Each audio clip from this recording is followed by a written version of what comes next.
You're listening to the Middlemen Podcast, this week with Tom Lemongello and Todd Sawicki. Hey, Todd. How's it going? Hello. It's a interesting post-Thanksgiving window of time, especially as we look towards CES, which is coming fast and furiously, only a month away, CES 2026. And I think it's an interesting, time, ignoring the weather, because I know like the Northeast is getting a cold blast. My kids are in college in upstate New York, and the low overnight in upstate New York was going to be -7 this morning. Yeah. I walk to school with my daughter every morning, so I'm feeling it. In Seattle, we're going through the other. We're in the midst of the Seattle rainy season, and we're getting blasted with an atmospheric river. Technical term. Yeah, love those. Means we're going to have 50 trillion gallons of rain fall on the Pacific Northwest. We're going to get blasted with rain, like rivers flooding, major rainfall, sort of stuff. But I also think, there's some interesting stuff going on in the world of retail media. I mean, your conversation that you and Scott Messer just had with Ari Paparo of Marketecture, I think is an interesting point in time here for our conversation today. I said to Ari in the beginning of the episode, I'm a podcaster because I started listening to Marketecture and I wanted to talk about the retail media stuff. And so I had him on, and I had a feeling from some of the times that he's talked about retail media and the ad serving that he was going to maybe rant, and he did. He did not leave us hanging. As you said in the episode, ran a bus over PLA ads or product listing ads backwards and forwards. And I think we're for our listeners and watchers, we're going to play the clip. So might be the time to go. Let's play roll that clip now. Yes, what I would say is like the PLA market is so dumb, right? I mean, like think about it. It's like I have a list. I have a list of SKUs. Yeah. Each SKU has a budget, and then the page loads and has a SKU in it. That's a pretty easy technical problem. Yes, it is a fish in a barrel problem. Yeah. So why do we think that the same systems that are built around PLAs are going to be good at personalized top-of-funnel advertising? After listening to that clip, you could say, well, what the hell are you doing here, guys? There's nothing new under the sun. Why do we care about ad serving in the retail media world? Well, but it brings us back to our first episode. It is. And I think, today we're talking to Praveen, who is the head of product for Rippl and Bridg. And what's great is he's building ad tech, right, for retail media right now. And he'll, I think, describe what Bridg and Rippl is inside the world of Cardlytics. For a traditional ad tech guy, I was like, what's Cardlytics? I kind of heard of it, familiar. So complicated. But so complicated. But I think what's interesting is as a product leader, his response, I think, is relevant. And it goes back to again, we've talked to people who've been building this tech. We talked to Zabi, who at the time was at Nielsen and helping with their retail media products. And we've talked to James Avery, the founder of Kevil, one of the platforms that I think is the core ad serving platforms within the retail media world, and many others along the way. And I think one of the theses that we've had around retail media this whole time has been that it's not novel ad tech is required. Ad serving, I think, has been a problem that's been relatively well solved for 15 years. But I think what's unique about this is, and it's been our thesis for a long time, and given my background in ad tech, has been what we're really doing is applying tried and true tech to a new vertical, meaning retail media. And that's really what I think making retail media explode is it's not a problem from a product standpoint to a large degree. But there are some novel things that have had to have it solved, which is how do you connect these platforms to retailers and their systems to solve, I think, the two biggest gaping holes with online advertising, historically speaking, especially with the rise of programmatic over the last, let's say, 10 years, which is audience identification and conversion attribution. And those were, all right, when your third-party identity and your third-party conversions, it was an ugly mess. And I think it's always been the two biggest holes and problems with online advertising has been the fact that identification, identity, and conversions have been third party. And what retailers and the integration with retailers solve for is that. I think Praveen's going to talk about that. Yep. And if you can solve for that, you really bring something meaningful to the ecosystem. And so hearing his perspective on it, and he talks to that, which I think is what's novel and really valuable and important And I think this is why retail media is really the key to that next evolution or continued growth of online advertising, because it solves it in a privacy first way, because it's first party data. Yep. And therefore it is future proof. And so I think that's really exciting for what's coming for retail media and why it's so important. Yeah, I mean, obviously you're preaching to the choir with me on that, but I think that's the reason why I wanted to call it the middlemen, was that how do you connect these enormously large organizations and bring their data together? The large brands, the large retailers. How do you bring all of that together? You need really good foundational tech, and it even brings up the episode we have with Prabhath at Snowflake. What we'll hear in this episode is about the need for the infrastructure, those pipes, to be built out in a bulletproof way where you're not moving data around. So a lot of the core things that we've talked about over the last couple of years are front and center in this episode. And so I hope you enjoy. Welcome to the Middlemen. We are here with Praveen Menon. He is somebody who's serially working in the retail tech space, and he's at Cardlytics Bridg. So Bridg is a company within Cardlytics.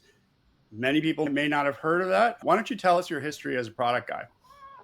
Yeah, absolutely, Tom. Happy to be here. My background as a product guy is I've been in data for my whole career. I started at places like Bloomberg and Fox.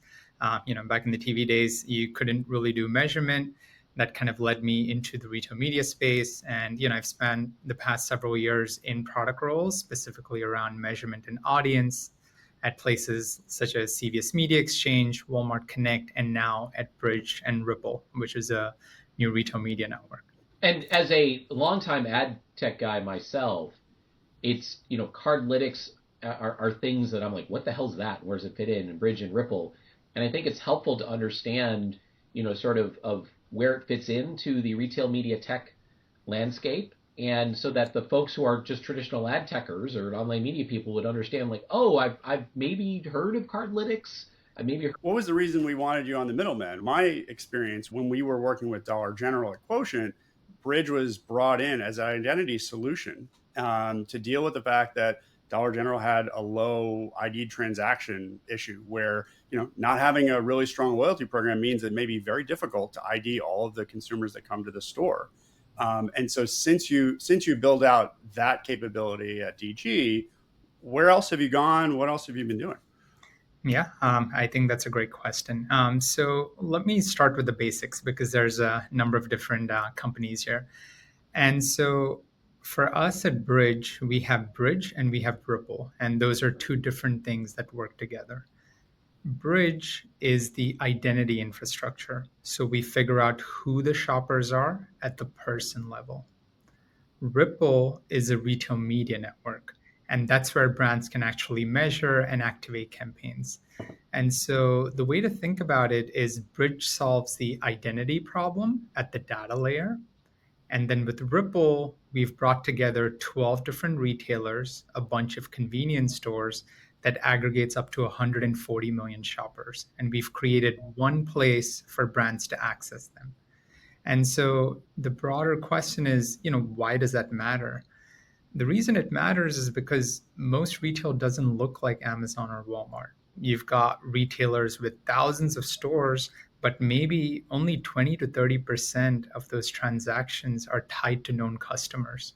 And these retailers don't have in-house teams to build identity systems. And so with Rippl, what retailers get is infrastructure that they can't build themselves. And for media buyers, it's one access point, right? Instead of having all these fragmented relationships with retailers. And so that's a lot of addressable scale that's just been sitting there and basically invisible to national advertisers. And so that's what we've been able to do, is to bring that to a much wider swath of retailers. What's the relationship? So Rippl as a retail media network, and sounds like almost like a traditional ad network, right? Working with multiple publishers. And so does Rippl represent those brands and is in fact the sort of the named sellers and operators? So I know you mentioned in sort of the prep, companies who are involved in Rippl are like Wegmans and Hy-Vee and so forth. Does Rippl act as the sales arm and Wegmans would refer people to them? Or is it you're sort of behind the scenes supporting kind of almost like an Epsilon-like model, where you're sort of a white labeled full service team that you would be representing Wegmans, not necessarily representing Rippl. What's the sort of the business model for Rippl? Is it more like Epsilon, or is it more like a traditional ad network? Yeah. So the way to think about it, and maybe the easy way to distinguish it, is we are the offsite retail media arm for them, right? And so in the way that we would kind of represent them and package those audiences for all offsite activations, that would be us. And so the way to think about it is we are basically a consortium of regional retailers, liquor stores, convenience stores that kind of creates this kind of 140 million, network, if you will. And what's kind of powerful about what we offer to them is that kind of works kind of quite in harmony with, Wegmans or Hy-Vee's existing owned media. So they may have, kind of existing media offerings such as in-store displays. They may have email and SMS programs, coupons, on-site placements. We're kind of offering that offsite extension so that it's a full funnel approach for brands, right? And really what that allows them to do in terms of a scaled approach is that they can participate in national media budgets while keeping their data secure. Because as an individual retailer, you're pretty much playing the trade budget space. And our ability to kind of integrate all of that and offer that national scale is what unlocks those national budgets for these guys. I will say 140 million uniques is a lot. And what's interesting, you mentioned another stat about how with a lot of these regional retailers or specialty retailers like convenience stores only being able to identify 20-30% of the shoppers. It's like some grocery chains, like we had Brian Monahan on from Albertsons, and they think something like 94-95% identified transactions.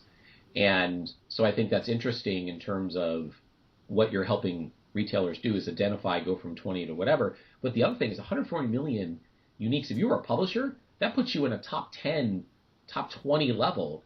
And I think one of the things that's been interesting is as retailers try to punch through into national budgets, into brand campaigns, I think the question has been around scale.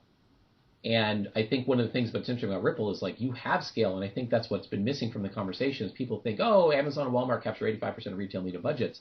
There must not be much scale beyond them. And the reality is I think there's tons of scale. 140 million is a lot. And so from that standpoint, I think that's part of the story here is there's more reach and opportunity out there than I think media buyers realize. And what's been missing are some of these consortiums. And what's been missing is someone going, no, look, we have scale, and we know how to work with you, and we know how to sell to you, and we know how to service you. So I think that's part of the story of Rippl is it took this technology of Bridg, which has its roots in Cardlytics, which is credit card identification and analytics, and really is applying it to some really interesting use cases on the edge, because we in the media space can only dream of having access to the really specific data that emerges out of the retail and credit card spaces. Yeah, that's right, Todd. And I think, some of the unsexy, really difficult part to do is that foundational layer of identity, right? Because once you have that identity in place, then everything opens up, right? You can actually measure campaigns at a deterministic person level. So, for example, a brand runs a campaign, we can tie ad exposure to actual purchases, right? So this is real closed loop measurement, not modeled guesses. And that's a closed loop everybody talks about, but most can't actually deliver. You can then build audiences based on actual purchase behavior. So now we're talking about not just taking a panel and modeling that out for people who look like the buyers of your product, but actual buyers. So, for example, a CPG brand can come to us and target their actual competitors' purchasers. They can actually reactivate lapsed buyers, right? And all of this in a deterministic, privacy safe way. And the most important thing is when you start with that foundation, the interoperability makes it much easier, right? Because we can then translate this identity into common currencies in ad tech, like a ramp ID, like a UID2, which then improves the match rates and kind of reduces waste. So what really kind of matters in our kind of approach is we're moving from kind of household proxies to person level measurement and measuring real incrementality, right? So we're talking about real purchases tied to real people and not proxies. And I listened to kind of the Dollar General episode that you guys did recently. You guys talked about investment grade. That's when the brands trust, right? The numbers enough to invest. And you need that kind of solid technology and grounding to be able to do that well. I think this brings up, an opportunity to bring up, Tom and Scott Messer on their edition of the Middlemen had a interview with Ari Paparo, and Ari ran over retail media with a bus backwards and forwards and ran it to death in terms of criticizing, does retail media really doing something unique? And I think the comments you just made are interesting in terms of the problems that retail media really solves in a way that, people coming from traditional ad tech like myself we're always chasing identity resolution, attribution. I think that's a real important piece in terms of what brands really want. And so it'd be interesting to get your perspective on Ari's comments. And I think it lends to what you were just describing in terms of the value of what Rippl and Bridg are bringing to the market. Yeah, I know that, some takes are a little controversial in nature.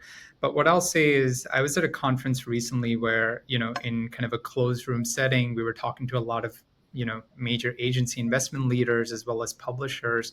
And the interesting thing about ad tech is, when you think about media cycles, measurement is a big part of what drives digital cycles, right? So, for example, if you think about how programmatic took off, where they were like 9 to 10% of digital ad spend, and then over 10 years that became like 90% of digital ad spend. Or you think about mobile, a lot of that was driven by online attribution, right? So clicks, impressions, the things Google and Meta are really good at.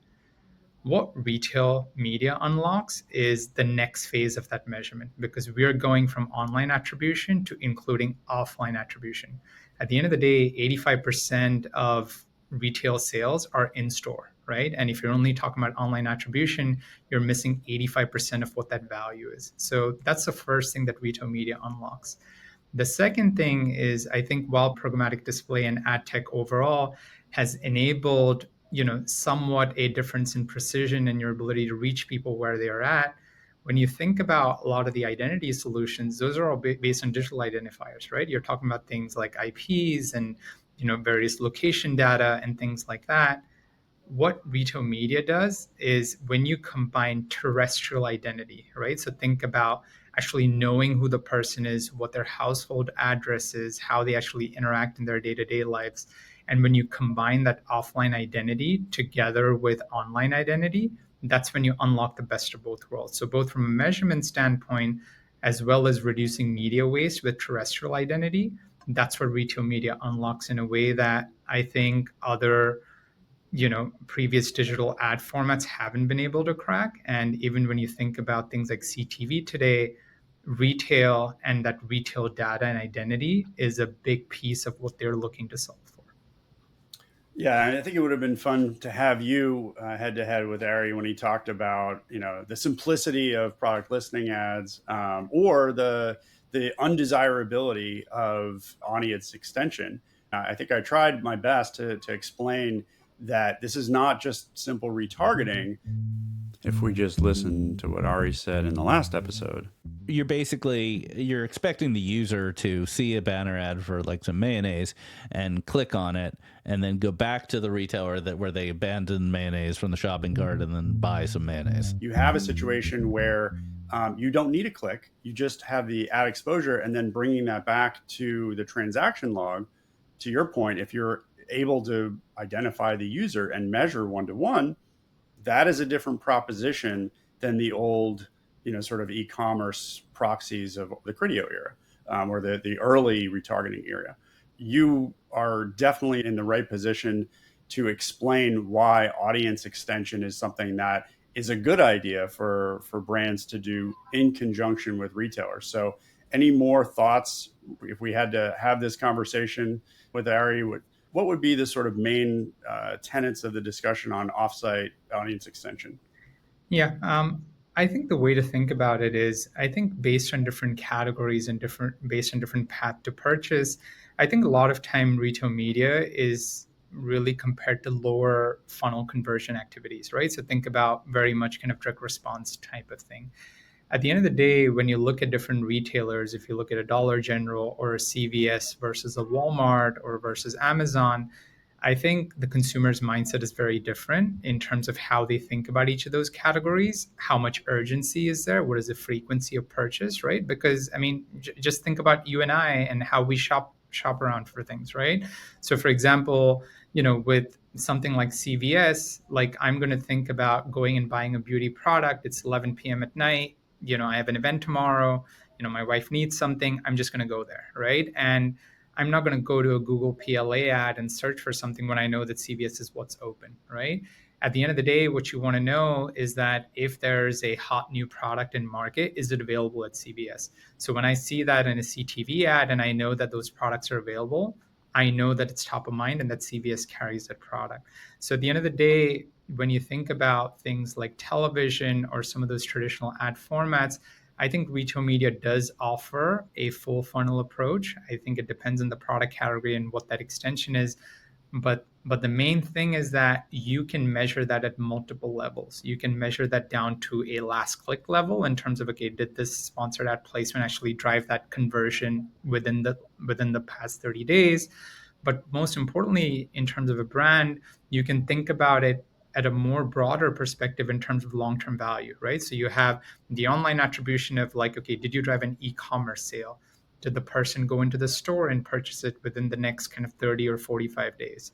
Beyond that, right, did it drive kind of long-term value? So for example, I've seen some recent studies where with retail media and the fact that you have this resilient identity, you can actually see whether Tom, who is exposed to this ad, what is their behavior and their brand loyalty with a certain product, not just over the attribution window, but over a 3-month period, a 6-month period, a 12-month period. And when you actually look at it like that, the long-term value of retail media just kind of continues to multiply, right? And the one other thing that I'll say is, there's a lot of discussion around ROAS, right? And that was driven as a metric by the online attribution guys. Think about Google and Meta, because that's what they can measure. But what brands keep talking about today is incrementality, which is iROAS, right? When you actually look at iROAS for retail media, it averages at around $2. If you look at some of the social platforms in Google, they're in the pennies, right? And so if you want to talk about real incrementality in terms of what's driving purchases that wouldn't have occurred otherwise, I think retail media is clearly showing that it can outperform some of these other formats. So, I think it completely depends what a brand is trying to do. If you just want to have that apples to apples comparison of ROAS, that may not be the best way to think about it. If you really want to drive incrementality and you want ROI for your media investment, then I think retail media offers a real ability to measure incrementality in a way that I think other channels are not able to do. I like where you're going with the full funnel thinking, because I think when we had the discussion with Dollar General, Todd asked Austin, do media buyers care about trips? And I think Austin launched into, trips are the best, and like talked about all the reasons why. I would imagine trips are talked about in JBPs with Dollar General brands all the time. But I think what it's saying is we need to expand our minds a little bit, and media buyers need to think about trips in store in the same way that they would talk about consumer journeys online. We could fight over whether or not I'm going to go on GoPuff to get that thing or go into CVS in person. And I just think that there are multiple paths, and I think retail media is sort of set up for more paths. I think the other thing to jump in and go back a step to CTV, with retail media, you are identifying an individual, and you have the ability to, through lots of Cardlytics, Bridg products, pull in and use credit cards as a link beyond just loyalty programs, which I think is really important. And the specificity of user targeting is so different than what we're used to with ad tech. And what I think, Tom loves CTV and its potential. And I think what's interesting is retail media with CTV can identify individual viewers, right? The email to credit card and other identification, and TV never could even dream about that. And I think that's one of the interesting things, is that retail media can really unlock CTV in a way and make it incredibly valuable inventory because you have to log into streaming platforms.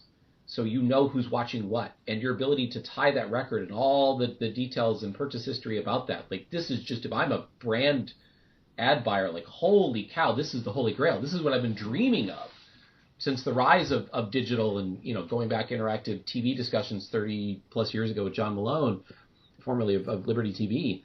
I think that's just one of the fascinating things here is just we've dreamed about this for digital, and retail media can really make it happen.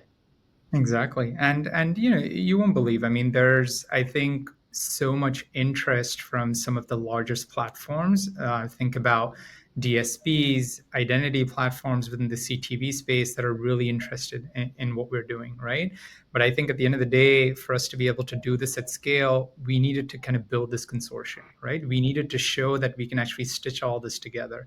I mean, I've worked at several large retailers. I'll tell you that being able to have clean data and to be able to build that identity foundation at a single retailer is really hard to do, right?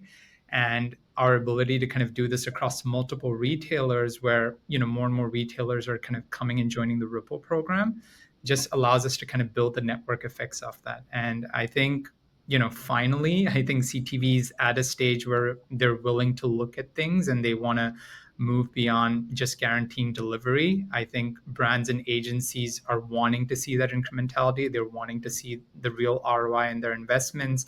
And I think that's where we're kind of seeing that move over. And I think that inflection point of, where kind of 50% of TV viewing is now CTV and where it's addressable is really kind of forcing that shift. So lots of interesting conversations and, partnership opportunities in the space for us to, again, really drive what I would say is the next phase of digital media. Maybe we need to change the term from audience extension, back to Ari, to audience enablement. And right, to CTV, is it really extension? I think in the way that you're thinking and describing it, I don't think it's extension anymore. It's audience enablement, right? You're not, it's to Tom's point, it's not a click that's enabling you to go target these people in these other offsite platforms, CTV and others.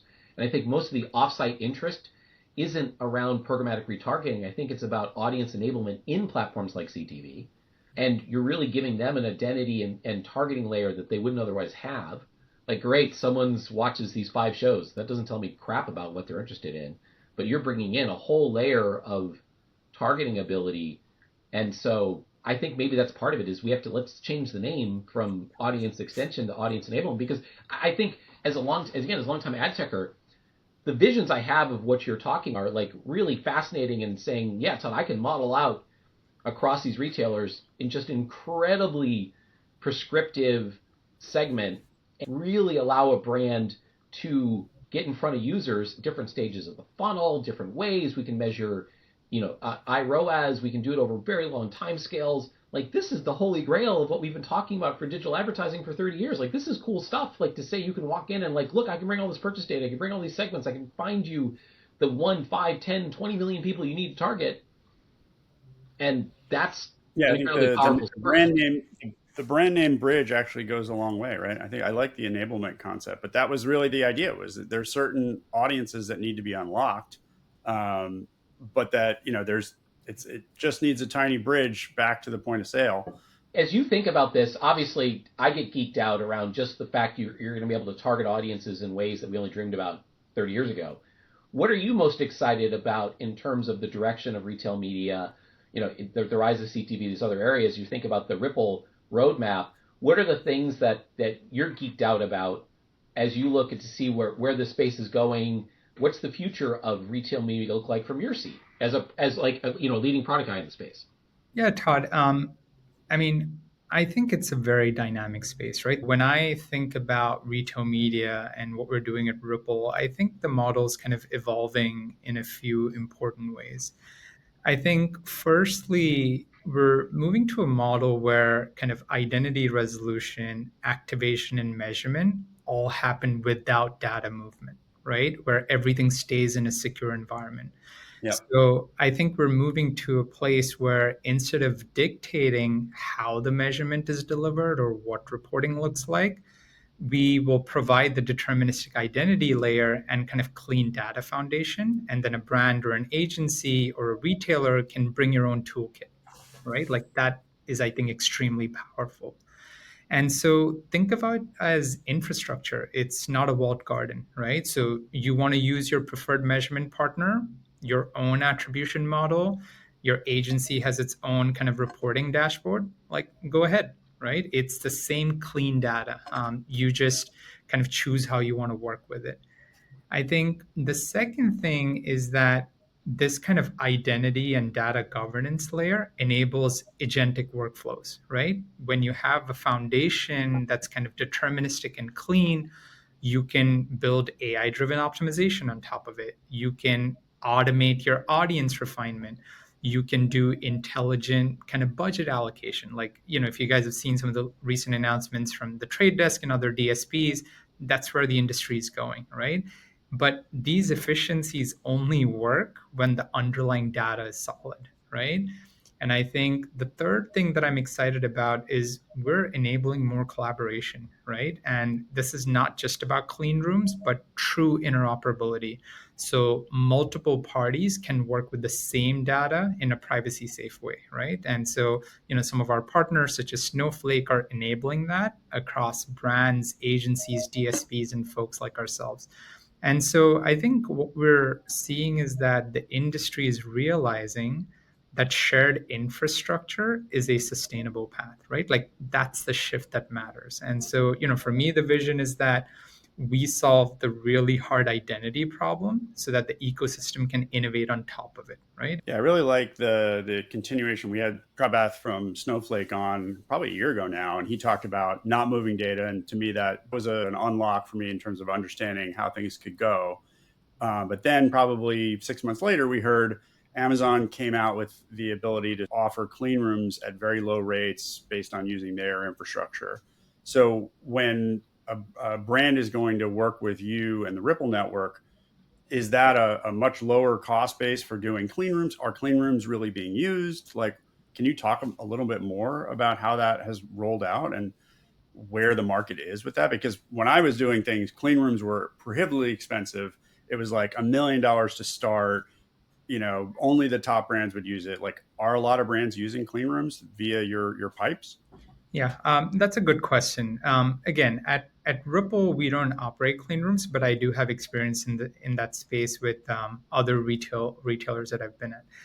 I think clean rooms are important, but they're solving a specific problem, and I think it's worth being precise about what the problem is, right?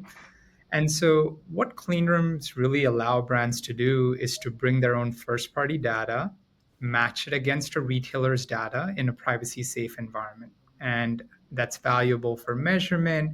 It's useful for validating audiences and for incrementality testing, right? So, for example, if I'm a brand, I can see the overlap of a retailer's data with my own kind of CRM data, right? Without exposing my raw kind of customer information. And so, from a retailer standpoint, I think clean rooms serve kind of a few different purposes. The first thing is that they build trust, right? Like brands want to validate that the audiences that they're buying actually exist, right? They want to make sure that their media is spent properly. I think the second thing that it enables is, kind of activation and planning. So a retailer can share their audiences to a DSP through a clean room, and then they can kind of model reach and frequency across retailers, understand overlap, like, those kind of things, all without moving data. But here's what's important, right? Clean rooms do not solve the identity problem, right? They assume that you already have clean deterministic identity on both sides. So if a retailer's identity layer is weak, let's say they have a lot of unknown shoppers or poor match rates, the clean room is not going to fix that. It just makes the gaps more visible, right? And that's what I've seen. And so a lot of times what you see is you'll see POCs on the clean room side, but those things don't scale, right? So for me, clean rooms are part of the infrastructure, but they're not a substitute for solving identity first. And, this is the hard thing to solve. I think that's an interesting comment. I built a DSP and it lives on inside of a company called Teads now. And to me, I think people have overstated the value of brand first party data. I think what's been way more valuable are the retailer first party data. right? Because that's where the transactions occur. Consumers have multiple purchases with the retailer, and the clean room solves a certain point, but it isn't the end-all be-all. I think enabling retailer data has been one of the really important things and unlocks here across the ecosystem, because it's what solves attribution. It brings a much more scale, to your point. There's long-standing identity resolution infrastructure, like again, the roots of Cardlytics as the parent company, and that, right, the credit card identification goes back decades. And it's a well-established approach to identity resolution, and bringing this now to another layer, extending this identity understanding to a new use case, right, with retail and retail media and targeting, I think is incredibly valuable. So yes, clean rooms don't solve it. I agree with you. And the retailer's identity resolution is what's really valuable here. Like without that, you don't get attribution. And I think, Bridg and Rippl unlocking that is the important feature here, and making it as easy as possible for the brand buyers and other advertisers to buy and transact is another important aspect, right? That's one of the unlocks here as we try to push into national and brand budgets, is how do you make it as easy as possible for those buyers to take advantage of your offerings? And I think Rippl solves that in an important way. It'd be hard for Wegmans or Hy-Vee or DG or some of these others, but as part of Rippl, you're able to make that as easy as possible to buy at scale across whomever in the way that that's meaningful for those buyers.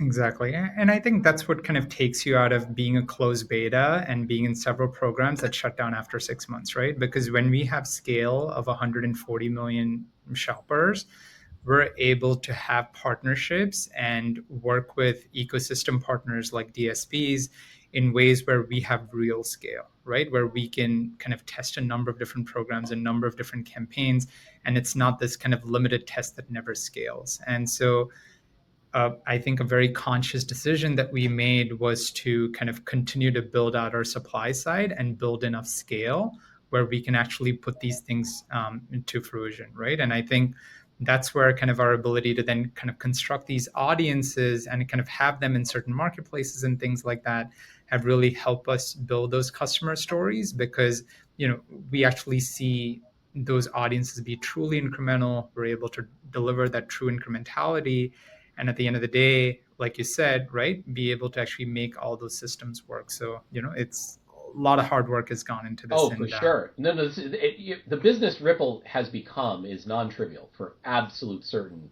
It's been great to see solutions like that emerge relatively quickly, just over the last couple of years, and reach a scale working with multiple regional retailers and specialty retailers. And so it's really an impressive business to see it and to quickly get to that level of scale and I think opportunity.